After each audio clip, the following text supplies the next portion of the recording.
obviously, your decision to come to LSU, and what have been your impressions of the team so far? Um, yeah, I mean, coming to LSU was really kind of a no-brainer for me. I wanted to try to get to the highest level of college football, and that's really what it is here. Uh, so far it's been great. The guys, both like my teammates and the coaching staff, have really done a great job. Uh, not only making me feel welcome here in the team, but like catching me up to speed so that I'm ready to go and ready to compete right away. So.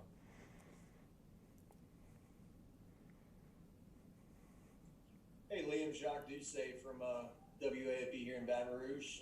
Good to be talking with you. Just what are your impressions so far of going up against SEC defensive linemen? Is it a big jump? Did it take a little while to get adjusted to, or do you feel like you're going to fit right in? Obviously it's a change from the Ivy League. Like guys across the board are, bigger, stronger, faster for the most part. But I'm really just trying to take it one day at a time. Attack every day in practice out here on the field. I think I've been getting better, every day, and that's really what I'm just trying to focus on. Everyday improvement. So ultimately we'll be ready to go September 26th. So. Hey, Liam, this is Josh Sibley with Louisiana Gridiron Football. Coach O says you've been out there great, making all the calls. Is there anything that you have learned from your teammates, and is there anything that you maybe brought to the table that they haven't seen as well? Um, I've learned a ton since I came down here, especially from like Coach Craig. I've spent a lot of time meeting with him, just really getting caught up to speed on the offense, and even continuing to do so now. I'm still trying to meet with him as much as possible, and get caught up to speed so that we'll be ready to go and hit the ground running. So.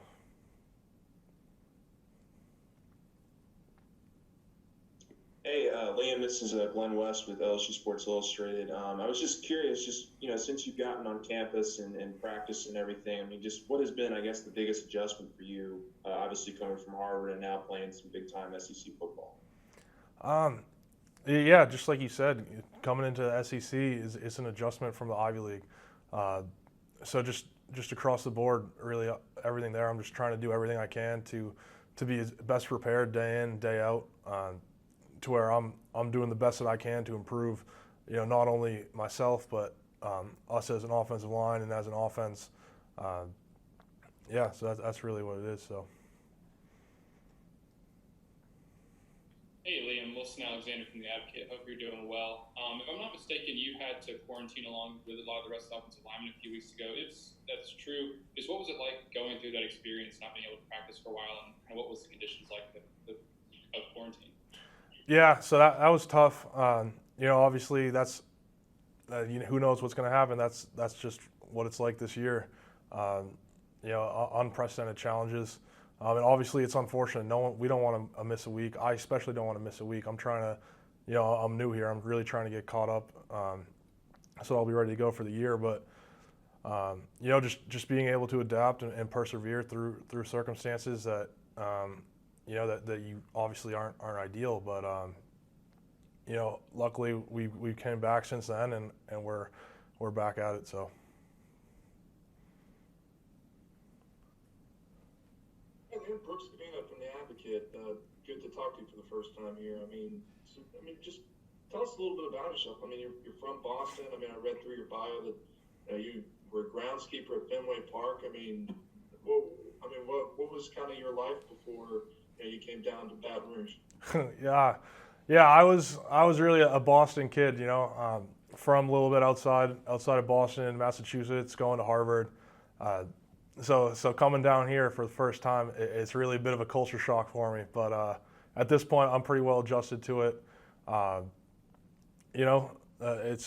happy to be here. I'm very excited to get this season going with, so we can start playing on Saturdays. So.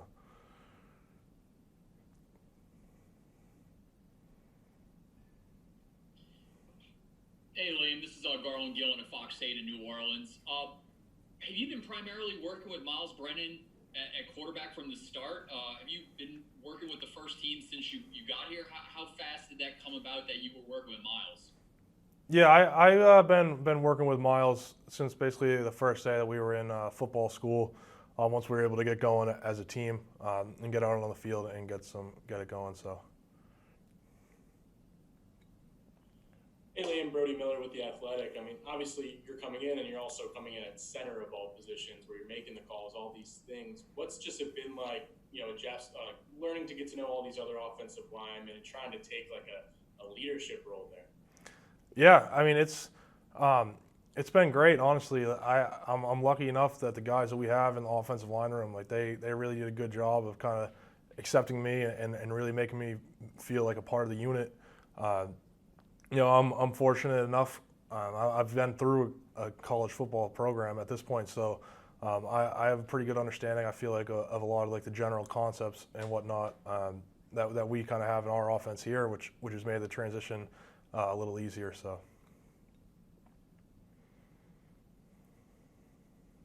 Hey Liam, Jared Roser from TigerDetails.com. Good to chat with you again now that you're down here. I was wondering your impressions of some of the other guys in that offensive line group, particularly other new starters like Rosenthal. Chasen had some experience a couple years ago and played a lot last year, but just how they're coming along. And you mentioned you guys kind of meshing together as an overall unit. Yeah, those two guys look great. I think Dare's really kind of a freak athletically. I'm really excited to see him playing on Saturdays. He's got a great work ethic too, and he's been impressive to watch so far. And same goes with Chasen.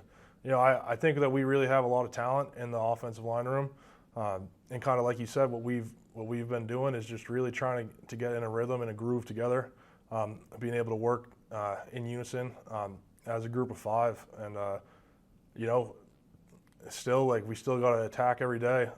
We got about a little more than 2 weeks before the first game, and we really got to take advantage of every day that we have until then to really get going together as a cohesive unit.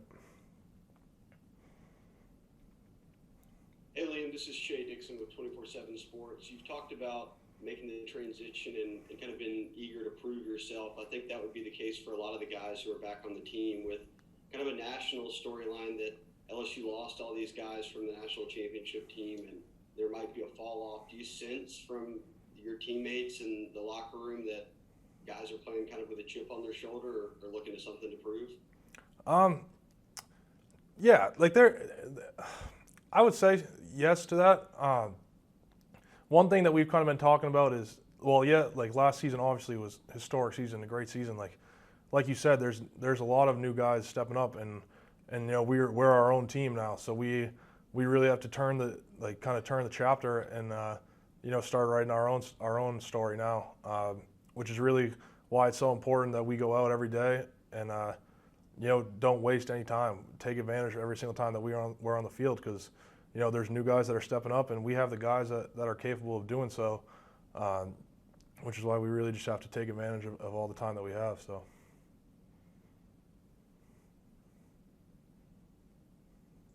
Hey Liam, this is Michael Cobble from Channel 2 here in Baton Rouge. No pressure, but the last transfer that LSU got turned out pretty good. Just what are your thoughts on, again, kind of coming in and continuing that trend? And then from the outside looking in about this offense, I don't know how much college football you followed, but, it was a pretty big difference last season from what LSU has been. How excited are you to be a part of, this offense and carrying that momentum forward? Yeah, I'm so excited to be here. I can't stress it enough. I'm very thankful for the opportunity to kind of come down here and improve myself in the SEC and playing for a program like LSU with so much kind of tradition and even offensive line tradition. Where I'm just really trying to do everything I can every day to live up to the standard that's set. This offense this year, we obviously have a lot of doubters, but we got to take it one day at a time, like I've been saying, and really start making strides throughout practice so that we're ready when the time comes on September 26th. So. If I can just get a follow-up. The offense itself, though, was that a selling point? Were you really excited about, man, look at the transformation that this team has been able to accomplish? Yeah, absolutely. I mean, I obviously watched everybody watched LSU last season. They were pretty much in every primetime game. So it's cool and exciting to get to be a part of this program. So. Hey, Liam, Brooks again. I mean, offensive line is one of those where groups there's just so much personality. I mean, have any stories come up yet? Anytime they got a chance to show your personality, guys? Anybody stick out to you so far? I don't know about any specific stories or whatnot, but luckily being able to be on campus throughout the summer and really kind of getting to spend time with a lot of the guys, it's been great. And I think that we honestly have a good unit in the sense of we get along well. We're good friends and whatnot. So we really got to take that step on the field now to play together as a one unit strong. So.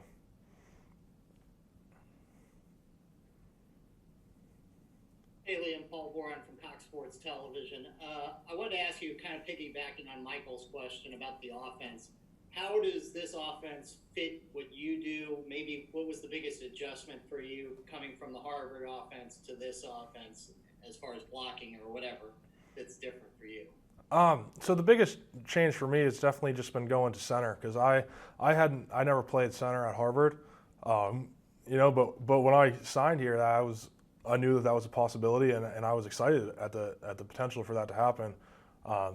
So for me, really transitioning to center is, I'm the one responsible for making the offensive line calls and whatnot and working with Miles with protection checks and whatnot. So that's really kind of been the biggest adjustment for me in terms of on the field coming down here. So yeah. But. And then we got two more questions. We'll go Wilson and then Jarrett. Hey, Liam, I mean, you said how you're a Boston kid, and obviously Boston is much different from Louisiana in a lot of ways. You weren't really highly recruited out of high school. I mean, when you were, sort of at any point early in your college career, late in your high school career, did you envision yourself ending up at a place like LSU? I don't know if I ever envisioned after I first went to Harvard. I didn't know if there would even be the possibility as for a transfer year.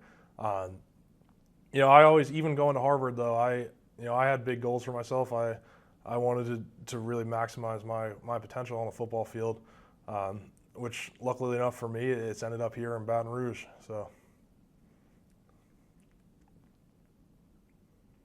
Kind of piggybacking on that a little bit, we talked a lot about the transition in terms of the football program, but it's a much different climate, culture, all of those things. What has it been like just to be in Baton Rouge? And obviously it's been a weird off season to arrive here, but what have been some kind of stories of you getting more of a sense of some of that outside of football stuff as well? I mean, one thing to start, the weather was definitely an adjustment coming down here. Luckily at this point I'm pretty much used to it, but geez, some of those practices at the beginning and that humidity was really a different animal for me to kind of take on. But I'm lucky enough I've been able to kind of explore Baton Rouge a little bit at this point. It's great. Like the food is awesome down here. That's one thing. Definitely a lot different than what we get up in Boston. But I'm looking forward to going through the season and really feeling what it's like to play for LSU and be a part of this program in this place. So Awesome. Thank you, Lane. Appreciate it. Thank you.